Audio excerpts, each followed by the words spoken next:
I was getting ready for the funeral of my dear mother-in-law, who had recently passed away. While I was deep in thought, my phone rang. The voice on the other end shocked me. "Don't you dare come to the funeral. Go back to your parents' house in the countryside immediately." Confused, but without asking too many questions, I obeyed. I packed my things and went back to the rural Midwest where I grew up. Later, my husband told me about his estranged sister, Serafina. Serafina wasn't a part of our lives, but when she found out their mother had died, her first words were, "So, Mom's dead. Huh? How much of the inheritance do I get?" Her lack of respect was unforgivable. I couldn't believe someone could be so heartless. That's when I decided I had to protect my mother-in-law's honor. Serafina had no right to take anything from a woman she had abandoned. A fierce argument broke out between Serafina and me, and in the end, after a heated confrontation, Serafina found herself in jail. Now let me introduce myself properly. My name is Ophelia, and I live a peaceful life as a housewife. I'm married to Jasper, who works for a company, and we're very happy together. I know many women struggle with their in-laws after marriage, especially with their mother-in-law. People often talk about how difficult those relationships can be, and I had those concerns too. But luckily, my relationship with my mother-in-law, Eloan, was wonderful. Eloan was a kind and gentle woman. I remember the times we spent together. "Ophelia, what do you think of this cardigan?" she once asked, showing me a beautiful sweater she had knitted for me. "For me? It's lovely. You're so talented at knitting," I replied. "I'm glad you like it. The weather's getting colder, so I thought you could use something warm." "Be careful not to catch a cold," she said with a warm smile. "Thank you. Could you teach me how to knit sometime?" I asked her. Moments like these made me appreciate Eloan so much. She always cared for me like a second mother, and I loved her dearly. She even helped us financially during tough times. I considered myself lucky to have such a loving mother-in-law. But then, one day, everything changed. "Ophelia, Mom passed away in the hospital," Jasper told me on the phone. Hearing those words broke my heart. Eloan had been battling cancer for years, going through chemotherapy and fighting bravely. But now she was gone. I felt lost for days, unable to eat or focus on anything. It was hard to accept that she was no longer with us. I knew I couldn't just keep crying, though. Eloan wouldn't want that. She would want me to stay strong and remember her with love. So, with that thought, I decided to attend her funeral and say goodbye with a smile, just as she would have wanted. The funeral was going to be held at my husband's family home. I was getting ready when, out of nowhere, my phone rang. The caller ID showed my husband's family's number. I assumed Jasper had forgotten something for the funeral, so I answered. To my surprise, it wasn't what I expected. "Ophelia, don't come to the funeral. Go back to your parents' house in the countryside right away." My husband's voice sounded urgent and panicked. "Wait, what? Why are you telling me to go back home? What's going on?" I asked, confused. "There's a problem here. I'll explain everything later, but right now, you need to go to your parents' house." "I'll meet you there soon," he said, still sounding stressed. I had never heard him like this before. Naturally, I was worried and filled with questions. What kind of problem could be happening at a funeral? But I trusted Jasper, so I quickly changed my plans and headed to my parents' home instead of the funeral. When I arrived, my parents were just as puzzled as I was. "Ophelia, what's going on? Weren't you supposed to be at the funeral?" they asked as I stepped inside. "I don't know. Jasper said something's wrong and told me to come here." "He's on his way to explain," I said, still confused. We waited for what felt like forever until finally, Jasper arrived. He looked exhausted, and to my shock, his hand was wrapped in a bandage. "Jasper, what happened to your hand?" I asked, alarmed. "It's a long story," he sighed, clearly upset. Then he sat down and began to explain everything. He told me about Serafina, a sister I had never met before. Serafina was older than Jasper by 3 years, but she had been estranged from the family for a long time. Growing up, she was always causing trouble and had a reputation for being selfish. Serafina had cut ties with the family years ago, but now that their mother had passed, she showed up out of nowhere, demanding her share of the inheritance. The funeral quickly turned into a scene of chaos. Serafina wasn't there to mourn. She was there to claim what she thought she was owed. This led to a huge argument between her and Jasper. In the heat of the moment, things got out of control, and that's how Jasper injured his hand. It turns out Serafina, my husband's sister, had a history with the police, far more than anyone could count. Despite her reckless behavior, their mother, Eloan, never gave up on her. Eloan was always apologizing to people around her for Serafina's actions. Not only that, Eloan even took on the responsibility of paying back the debts Serafina had racked up. "I'll pay it back, Mom, I promise," Serafina would say. And every time, Eloan believed her daughter's empty promises. But Serafina never followed through. Eventually, Serafina abandoned the family, leaving behind only trouble. After that, my husband's family cut ties with Serafina, and they hadn't spoken to her for years. But of all the days to show up, Serafina reappeared at her mother's funeral. One might think that after all that time, she would have changed. But instead, her first words when she arrived were, "So, Mom's dead, right? How much of the inheritance do I get?" My husband was furious. How could those be the first words out of her mouth after their mother passed away? He lashed out at Serafina, reminding her that she had been disinherited a long time ago. In fact, Eloan no longer considered Serafina her daughter. In her heart, she had replaced Serafina with me. When Serafina heard this, she was enraged. "What? Ophelia? Who is this woman? It's ridiculous that she would inherit anything while I don't get a cent." Serafina's face turned bright red with anger, and in her fury, she grabbed my husband's phone and stormed out of the house, hurling insults as she sped off in her car. That's how my husband got his injured hand. Serafina bit him as she ran off with his phone. I acted quickly and remotely locked the phone to prevent her from accessing anything. However, it was possible she had already found out her home address and seen photos of me. Hearing all this from my husband left me speechless. I couldn't believe Eloan had such a difficult daughter, and it was even harder to accept how terrible Serafina was. "I'm sorry for not telling you sooner about Serafina," my husband said, his face filled with regret. "It's a family issue, and I didn't want to burden you." I could see how stressed he was, so I tried to stay calm. "Maybe we should avoid going back to the city for a while, just to be safe," I suggested. "Is our rural home address secure?" he asked. "Yes, I didn't store that information on my phone," I reassured him. For precautionary reasons, we decided to stay in the countryside for the time being. As the days passed, life in our rural home was peaceful. The anxiety I had felt after hearing about Serafina slowly faded. I started to think maybe everything would blow over and Serafina would disappear from our lives. But just when I began to feel at ease, something unexpected happened. "Excuse me, is this the home of Jasper and Ophelia?" A police officer stood at our door one day. "Yes, it is," I replied nervously, sensing something was wrong. The officer went on to explain that our city home had been burglarized. They had just received a call from the scene and thought we should be informed. My heart sank. I immediately called my husband, and we both rushed back to the city to see what had happened. When we arrived, the sight was shocking. Our house had been ransacked.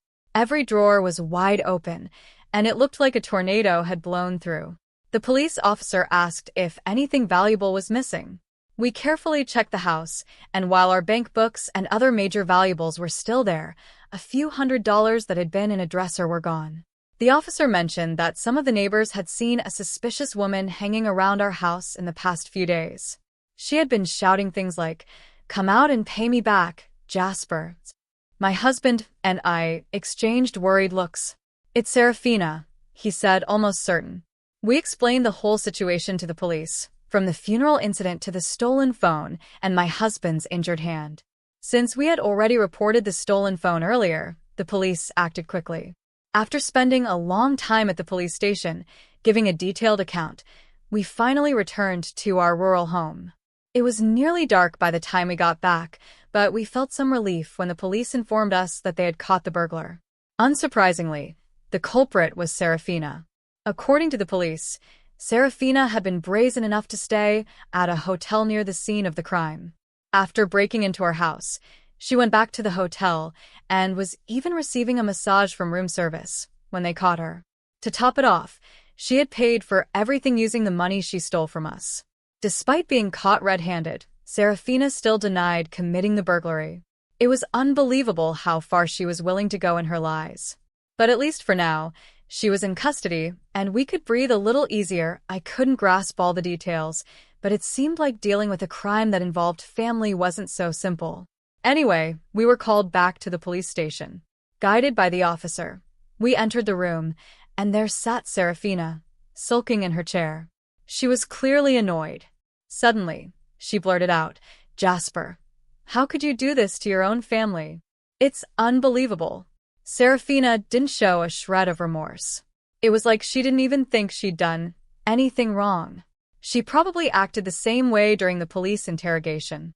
Serafina claimed she didn't break into the house to steal anything. She said she was only there to discuss the inheritance. But because we were never home, she had no choice but to break the window to get inside. And the money she took? According to her, it was just to pay for her stay nearby.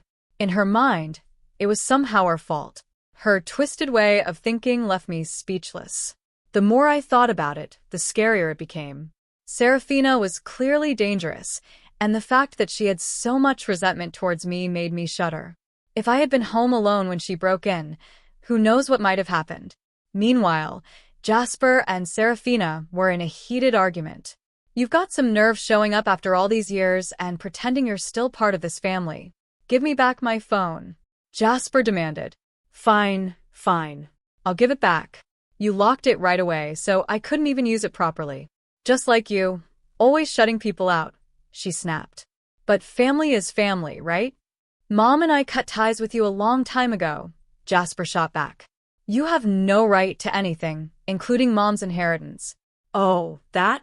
You're saying Mom was crazy enough to leave her money to a stranger like Ophelia instead of her own daughters?" Serafina spat out, glaring at me. I couldn't hold back any longer. "Stop saying such disgraceful things," I shouted, my voice trembling with anger. I couldn't stand how disrespectful she was being towards Eloan, the woman who had loved and forgiven her over and over again.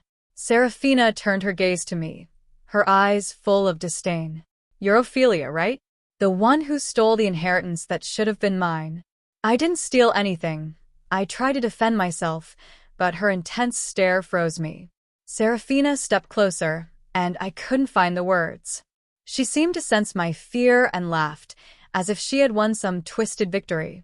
The officer who had been quietly observing our exchange finally stepped in. "Let's all calm down," he said. "It seems like there's a lot to talk about, so maybe you should have a family discussion first. We'll discuss the charges later."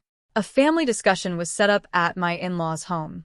Eloan's relatives gathered around the table in the living room, the tension so thick you could feel it in the air. Serafina was the first to speak. "If you give me my share of the inheritance, I'll let all this slide. You should be grateful to such a generous sister." Her arrogance hadn't changed at all. She kept insisting on getting the inheritance, over and over again. But we had no intention of giving in.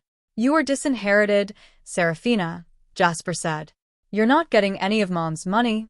"Well, if you don't want to give me the inheritance, then at least give me some money once you get it," she demanded. "There's no way we're doing that," Jasper said, his frustration boiling over. I placed a hand on his arm to calm him down and turned to Serafina. "Did you even read all of Eloan's will? There was a section about you." "I don't care about that.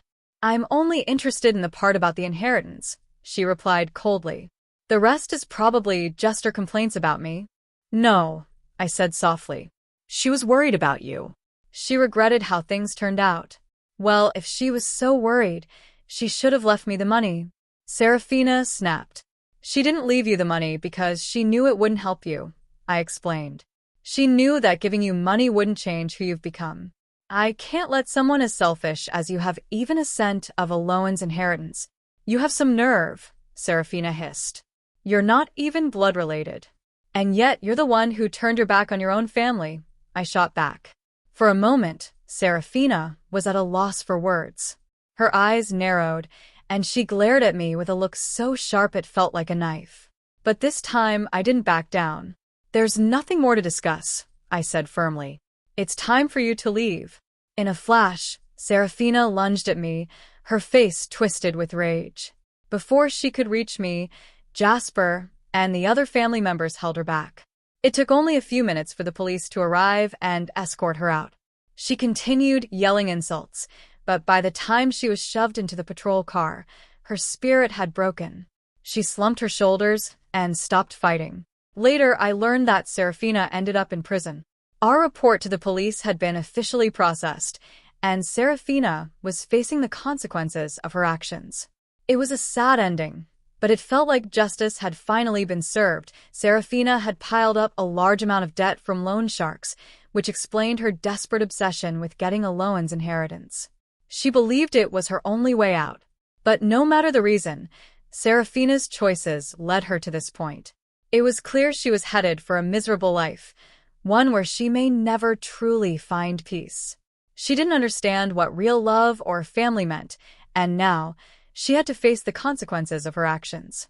As I reflected on everything that had happened, our home finally felt calm again, neat and tidy after what felt like a long time of chaos.